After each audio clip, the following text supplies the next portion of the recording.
Tatlo ang patay sa magkahiwalay na motor accident sa lalawigan ng Quezon, kabilang ang isang pulis habang sakay ng kanyang single na motorsiklo at nakilalang si Corporal Peter James Minguito. Naganap ang motor accident sa bahagi ng barangay Poblacion Onos sa Sariaya, Quezon. Samantala, patay din ang magkaangkas sa single na motor na sina Jeremy Finiero, 24 anyos at Renato Ramirez, 51 anyos, backrider. Nasawi ang dalawa makaraang mahulog sa kanal ang kanilang sinasakyang single na motor sa barangay Sampaloc 2, Sariaya, Quezon. Ayon sa report ng Sariaya Quezon PNP, unang nasawi ang pulis makaraang sumalpok sa kasalubong na Piña Francia bus at patay na ng isugod sa hospital. Samantala, ang magkaangkas on the spot patay sa pangyayari, sanhi ng mga tinamong sugat sa ulo at katawan ng mga ito. Mula sa kauna-unahan sa Pilipinas, DCRH, ito si Benjan Chukya, tuloy-tuloy sa pagbabalita, tuloy-tuloy sa serbisyo, sama-sama tayo Pilipino. Hindi na umabot ng buhay sa paggamutan ang Taylor ng sabungan ng Malasiki, Capitarina ng pagbabaril ng riding criminals. Sa ulat ni Malasiki Chief of Police Lieutenant Colonel Luis Bintura, dakong alas 7:45 ng gabi sa National Highway ng Barangay Kawayang Bugtong ng nasabing bayan, tinatahak ng biktimang kinilalang si Anthony Fernandez Inakay, 41 anyos, residente ng Nalsan, Pugo, Calasiao, sakay ng kanyang motorsiklo patungong north direction ng sabayan ng riding in tandem suspect at pinagbabaril ito na tinamaan sa iba't ibang bahagi ng katawan na nadala pa sa paggamutan kung saan idineklarang dead on arrival ng duty physician. Bagong pagpastang sa biktima, may nakaalitan umano ito sa loob ng sabungan, kaya nagpaalam na sa kanyang mga kasama na uwi na siya ng maaga, pero lingid sa kanyang kalamay nasundan pala siya at pinagbabaril, saka mabilis na tumakas ang mga salarin na siya ngayong pinaghahanap ng mga otoridad. Mula sa Action Radio Pangasinan, ito si Freddy Pajardo, RS38, tuloy-tuloy sa pagbabalita, tuloy-tuloy sa serbisyo, sama-sama tayo Pilipino.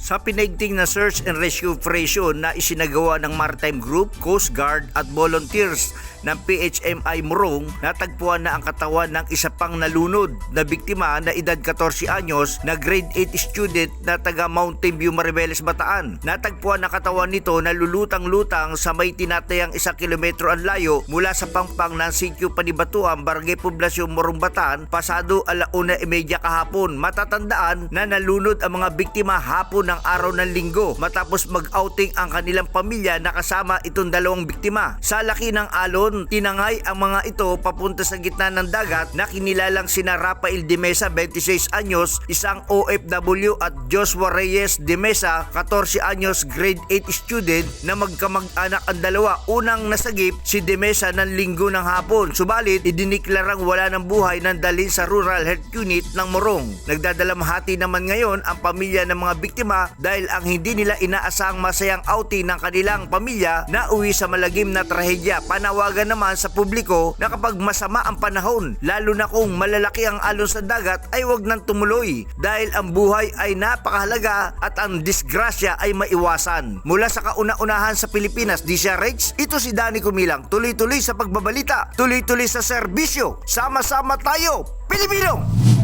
Balita mula sa Mindanao. Ang bayan ng Sharif Agua ay isa sa mga bayan na sasalang sa validation ng DILG National para sa minimithi nitong prestiyosong Seal of Good Local Governance Award sa ikatlong pagkakataon na ibinibigay ng DILG sa mga excellent and performing LGU sa bansa. Ang bayan ng Sharif Agua ay may 13 barangays at nasustain ito ang pagiging drug cleared simula noong 2017. Ang bayang ito na nasa gitna ng mga bayan na tinatawag sa military term na SPMS box, referring sa mga towns ng Sharif Agua, Pagatin, Mama Sapano at Sharif Saidona, kung saan inilulunsad ang mga focus sa military operation laban sa nagpapatuloy na struggle ng Bangsamoro Islamic Freedom Fighters. Sa pahayag mula kay Vice Mayor Engineer Datu Marup Ampatuan, sa kabila ng mga kaguluhan sa paligid, nahahandle umano nila ng may kaayusan ang iba't ibang challenges ng pamumuno led by Municipal Mayor Datu Ahmad Mitra Ampatuan, katuwang ng mga sanggunian members at barangay officials.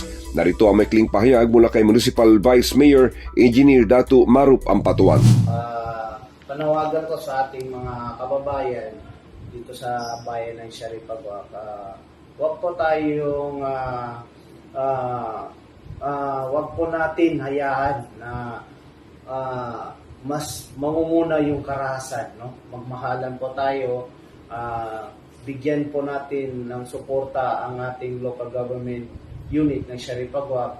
Hiling po namin, huwag po kayong magsawang sumuporta sa amin dahil nakikita niyo naman kung gaano kami kaaktibo. Sa datos ng Provincial Police Office, kontrolado umano ng local officials ang mamamayan ng Sharif Agwak na sumusunod sa mga patakaran ng good governance ng LGU. Ayon kay Vice Mayor Marup, kung may mga naitatalamang kaguluhan sa kanilang bayan, ito ay nasa mga outskirts lamang at hindi nito maapektuhan ang development at ng umaayos ng peace and order. Ang Sharif Agwak ay sentro na rin ng komersyo kung saan dinadayo ito ng iba't ibang uri ng negosyante upang makapaninda. Dahilan ng paglago ng local economy, isa sa mga sinusulong ngayon ng Sharif Agwak LGU ay ang makabili ng machine na ginagawang bricks ang mga plastic mula sa basura. Mula sa Kononahan sa Pilipinas, DZRH, ako si RH19, June de Makutak, tuloy-tuloy sa pagbabalita, tuloy-tuloy na serbisyo, sama-sama tayo Pilipino. Balita mula Bicol. Nasa 94.89% na kaso ang naresolba sa Bicol ngayong taon ayon sa Philippine National Police Bicol.